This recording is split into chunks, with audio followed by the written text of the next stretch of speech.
Chapter 6 Physical and Chemical Changes. This is the second video of this chapter.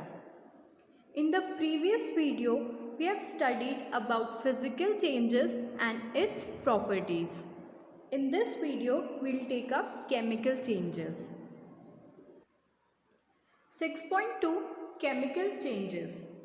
A change with which you are quite familiar is the rusting of iron. If you leave a piece of iron in an open space for some time, it acquires a film of brownish substance. This substance is called rust and the process is called rusting. आपने कोई भी iron की चीज़ देखी होगी, उस पर जब जंग पड़ जाता है तो उसको क्या बोलते हैं? Rusting of iron. किसी भी मेटल की चीज़ पे कोई ब्राउनिश सब्सटेंस नहीं लग जाती अगर उसको ज़्यादा देर हवा में रख देते हैं तो, या फिर मॉइस्ट जगहों पे रखते हैं तो वो होती है rust. Iron gates of parks or farmlands. Iron benches kept in lawns and gardens. Almost every article of iron kept in the open gets rusted. आपने पार्क्स के गेट या फिर स्कूल्स के गेट देखे होंगे या फिर आयरन की बेंचेस देखी होंगी जिन पर रस्ट लग जाता है. At homes, you must have seen shovels and spades getting rusted when exposed to the atmosphere for some time. In the kitchen, a wet iron pan, यानी कि तवा, often gets rusted if left in that state for some time. Rust is not iron. It is different from iron on which it gets deposited. आपने अपने घरों में shovel और spades देखे होंगे, खोदने के काम में आते हैं, खुरपी जैसे होते हैं. अगर उनको भी एटमॉस्फेयर में यानी कि खुली हवा में ज़्यादा देर तक या ज़्यादा दिन तक रख देते हैं तो उस पर भी रस्ट पड़ जाता है. और आपने किचन में आयरन पैन्स देखे होंगे यानी कि तवा, उस पर भी रस्ट पड़ जाता है. रस्ट आयरन नहीं होता. आयरन एक ऐसी चीज़ होती है जिसके ऊपर रस्ट पड़ता है यानी कि जंग पड़ता है. केमिकल चेंजेस जब होते हैं तब हमेशा कोई ना कोई नई सब्सटेंस फॉर्म होती है. ये समझने के लिए हम कुछ एक्टिविटीज़ देख लेते हैं. Activity 6.6. Get a small piece of a thin strip of ribbon of magnesium. Clean its tip with a sandpaper. Bring the tip near a candle flame. It burns with a brilliant white light. When it is completely burnt, it leaves behind a powdery ash. Does the ash look like the magnesium ribbon? The change can be represented by the following equation. Magnesium plus oxygen gives magnesium oxides. Activity 6.6 में आपको magnesium का एक ribbon या फिर एक पतली strip या फिर एक छोटा सा पीस लेना है. सैंड पेपर की हेल्प से उसके टिप को क्लीन करना है और उसको एक कैंडल फ्लेम के पास लेकर आना है. कैंडल लाइट करनी है और उस मैग्नीशियम रिबन को या फिर जो स्ट्रिप आपने ली है मैग्नीशियम को हीट करना है.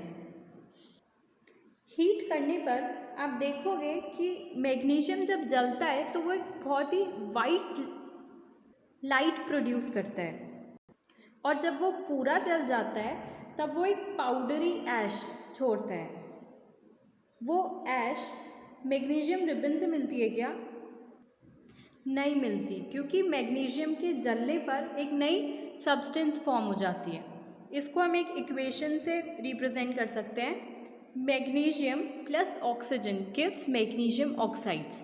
मैग्नीशियम जब जलता है और वो हवा में ऑक्सीजन के साथ जब रिएक्ट करता है तो मैग्नीशियम ऑक्साइड्स देता है. अब जो ऐश हमको मिली उसको कलेक्ट करके हम थोड़े से वाटर में मिक्स करेंगे.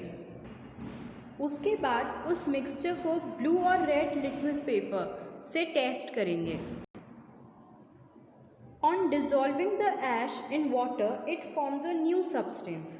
This change can be written in the form of the following equation. Magnesium oxide plus water gives magnesium hydroxide. पूरी एक्टिविटी फिर से समझ लो। जब मैग्नीशियम को हमने हीट किया, मैग्नीशियम की स्ट्रिप को या फिर उसके रिबन को जब हीट किया तो उसने ऑक्सीजन जो एयर में प्रेजेंट थी उसके साथ रिएक्ट करके मैग्नीशियम ऑक्साइड दिया। मैग्नीशियम ऑक्साइड हमारे पास ऐश के फॉर्म में आया था, यानी कि राख के फॉर्म में। अब जब इस ऐश को यानी कि मैग्नीशियम ऑक्साइड को वाटर के साथ मिलाया तो एक नई सब्सटेंस फॉर्म हुई जो कि क्या है, मैग्नीशियम हाइड्रोक्साइड।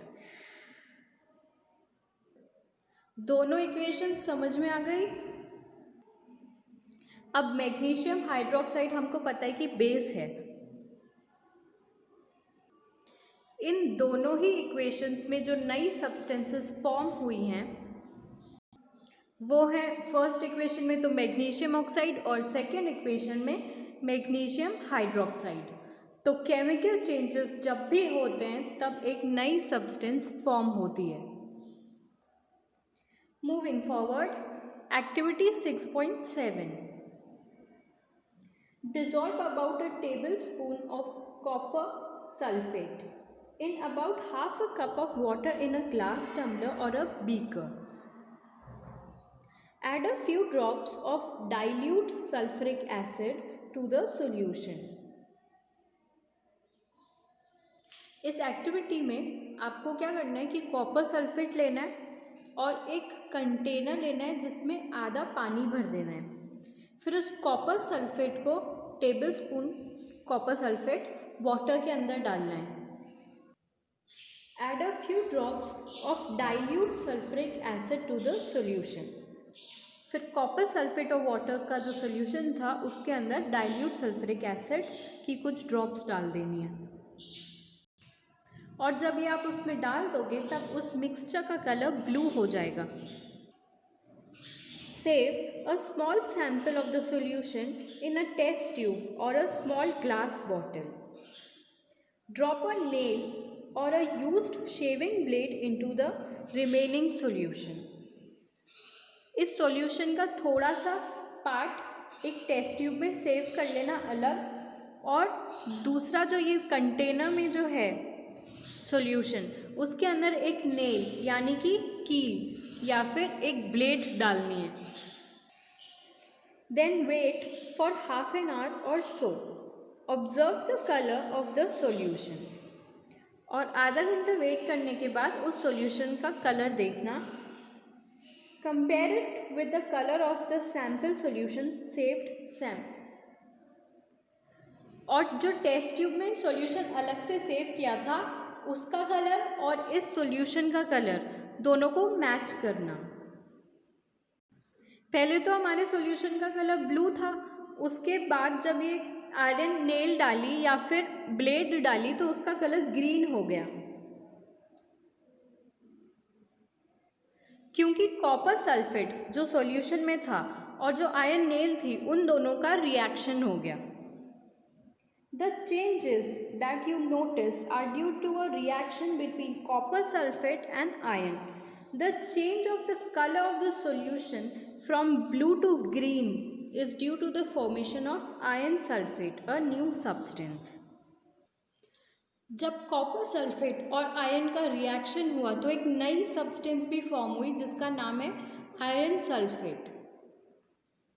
आयरन नेल पर एक ब्राउन डिपोजिशन भी हुआ जो कि कॉपर होता है, वो भी एक नई सब्सटेंस फॉर्म हुई है। इसको हम एक इक्वेशन की तरह रिप्रेजेंट कर सकते हैं। Copper sulphate plus iron equals to iron sulphate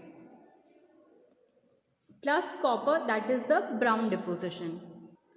तो इस एक्टिविटी में भी जो केमिकल रिएक्शंस हुए हैं उसमें नई सब्सटेंसेस फॉर्म हुई हैं। कौन कौन सी? आयरन सल्फेट और कॉपर।